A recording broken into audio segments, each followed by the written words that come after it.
Jenna Rose, I saw you and you looked a little sad. What's wrong? Well, I was watching TV and I saw on the news about all the wars that were going on and all the suffering and people dying of sicknesses, and it just made me really sad to see it. Well, the news really is bad. Last night I studied and I learned from the Great Teacher book about that stuff, and there was a scripture in there that was talking about the last days of the world. And it was Matthew 24:6-14. I have my Bible here. Would you like to read it? Yeah. Matthew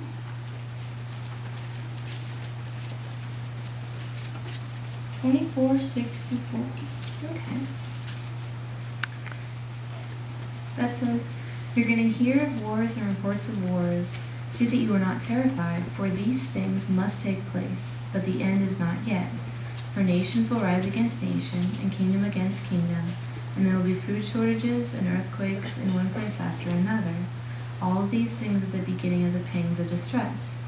Then people will deliver you up to tribulation, and will kill you, and you will be objects of hatred by all the nations on account of my name.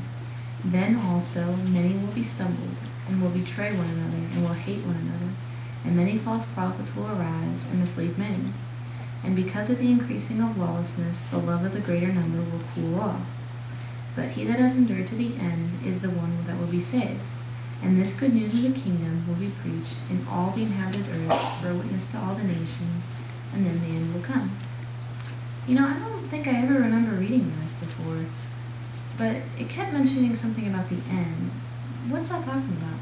Well, look up a few verses to Matthew 24:3, and I'll read that.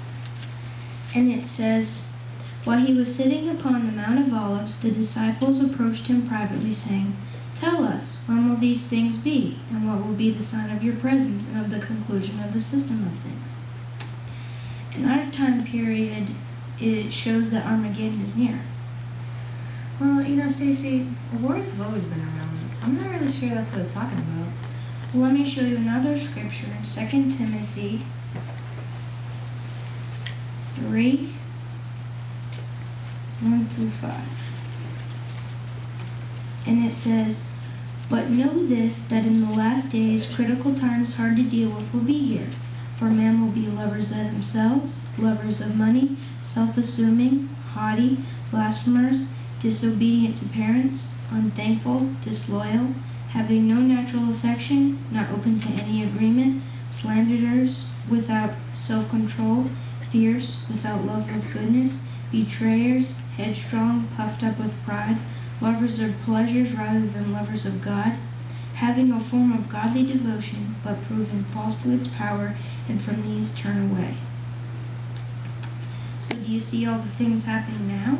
Yeah, I really do. I never knew any of that was in the Bible.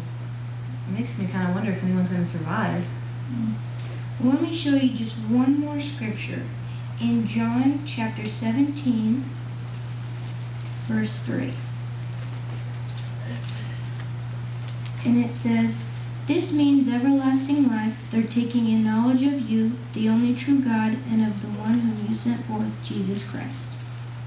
And so by taking in knowledge, you have a chance to live forever and survive Armageddon. Maybe my mom and I could come over soon and share some more truth from the Bible with you. Yeah, I'd love that. Thanks for showing me this, Stacey.